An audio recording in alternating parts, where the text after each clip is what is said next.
horrifying reasons you could never survive the titanoboa. Starting off, they were 8 times longer than you, reaching up to 50 feet long, about the width of an average home, and around 2,500 pounds heavy as a small car. The largest snake to ever exist. But it gets worse. You wouldn't even know they were coming. Despite being as large as a bus, titanoboas were actually ambush predators, commonly hiding in murky water, had camouflage skin, and made almost zero sound, staying almost entirely invisible when hunting you. Even more terrifying, it's estimated they could swim 8 to 12 miles per hour, easily able to outswim you. But even if you did somehow escape, titanoboas had bodies extremely sensitive to vibrations, meaning they could feel every movement you make and find exactly where you're hiding without even needing to see you. Then if you think being on land will save you, it wasn't impossible for them to hide right on shore, within logs, under thick vegetation, or swamp grass in plain sight. But worst of all is when they catch you, capable of striking in less than a second, biting into you with a mouth that opens 3 feet wide, about half the size of your body, with teeth curved backwards, no way to escape once it bit you.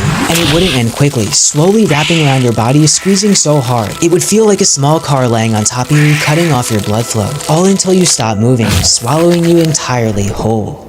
Imagine you're crawling through a cave and suddenly you can't move at all. This actually happened in 2009. A 26-year-old cave explorer, John Edward Jones, was exploring the Nutty Putty cave for a family trip, a popular cave system in Utah known for having some narrow tunnels, but wasn't considered deadly and actually a beginner-friendly cave for inexperienced climbers. Also, John had climbed here years ago as a child, so he was pretty confident. Climbing deeper, eventually John made it to the most popular area of the cave called the birth canal. Not too challenging for him, but this is where things took a turn. As John continued crawling, the tunnel started getting way tighter than he remembered. Because what John didn't realize, this wasn't the birth canal. He made a completely wrong turn into an unmapped area of the cave. Thinking it would get easier, he crawled even deeper. Becoming so challenging, he had to suck in air to squeeze through. Continuing to go down further again, hoping to find a turnaround spot, when out of nowhere, a dead end. Now entirely unable to move. Pinned against the rocks so tight, he couldn't move his arms or take deep breaths. Upside down, with gravity slowly crushing his body and locking him further in place. His brother found him, tried helping, but had no luck. Called rescuers who tried assisting him,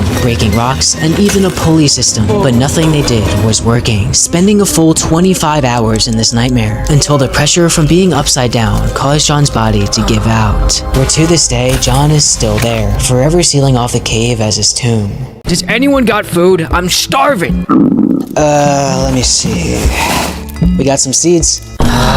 God damn it, are you sure there's nothing else we could eat? What about some roots?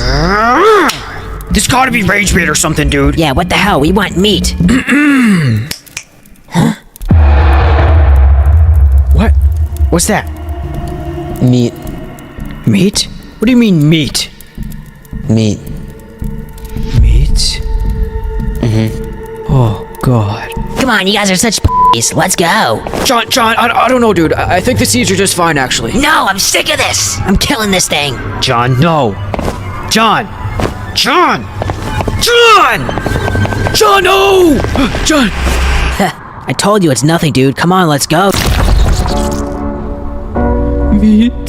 This dinosaur was so terrifying to attack that even T-Rexes might have avoided it. Meet the ankylosaurus. And once you see how this thing was built, you'll understand why it was so scary. Let's begin with their body. They were absolute tanks. The armor on their back wasn't just a shell like normal dinosaurs, but rather directly infused into their skin. So you couldn't just rip it off, as the dinosaur itself was the armor. Nearly impossible to bite through. It doesn't stop there, as they were essentially a walking fortress. Built extremely low to the ground, wide, weighed up to 8 tons, and believed to squat down low to the dirt when threatened, meaning it was almost impossible for any dinosaur to flip them or reach their vulnerable underside. Not only that, if you tried to attack it anywhere else, its neck was armored, legs, tail, head had heavily enforced bones, and possibly even their eyelids were armored. But this is the least of your problems, as they had a massive muscular clubbed tail, estimated to swing up to 30 miles per hour, hitting with enough force to potentially shatter bones. But the craziest of all, although it's possible a T-Rex could have hunted an ankylosaurus, to this day, scientists still have never found any confirmed T-Rex bite marks on an ankylosaurus fossil.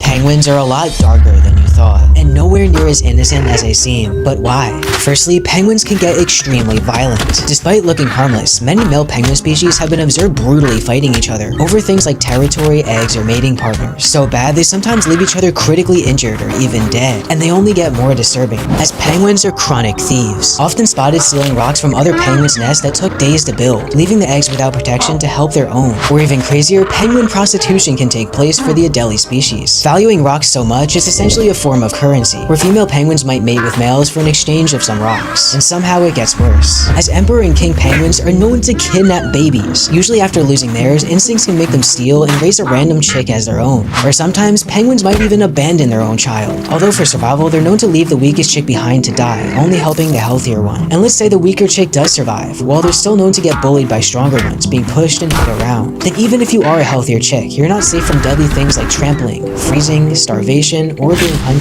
But worst of all, during mating season, specifically male Adelie penguins can get so aggressive that they've been seen violently forcing females to mate, or sometimes attempting to mate with dead penguins. Hey, back off! This is my kill! You're not getting shit! Oh, come on, man. You gotta give him something. I'm starving, dude. I don't care! So is he. I said I don't care! Come on. Oh, alright, fine. This is all you're getting. Oh my god! Now there's 3 of them! What do you want me to do now? Dude, they can help you. No, they can't. Yes, they can. That's cap. I'm not lying. They can help you kill that thing right over there. Wait, they can help me hunt those? Yeah. Yo guys, I have a deal. If you help me kill that thing over there, I'll give you some of my meat. Say less. Alright, bet. You got a friend in me. Hey, you see that guy over there? Yeah? We hate him. Huh? What? Why? Rich's birthday party, 09. He did us dirty. That's like 17 years ago. How do you even remember that? We hold grudges for years. Well, what did he do? He threw a pine cone at me when I was trying to eat. What? I mean, that's pretty bad, but 17 years is kind of crazy, huh? For the next 7 generations, you will teach your children, your children's children, your children's children's children. When you see this man, you will dive bomb, steal, peck, and take his wife. Never forget. That guy. Whoa, what did you tell him? Now show him what you're made of, boy. Dive bomb, mother.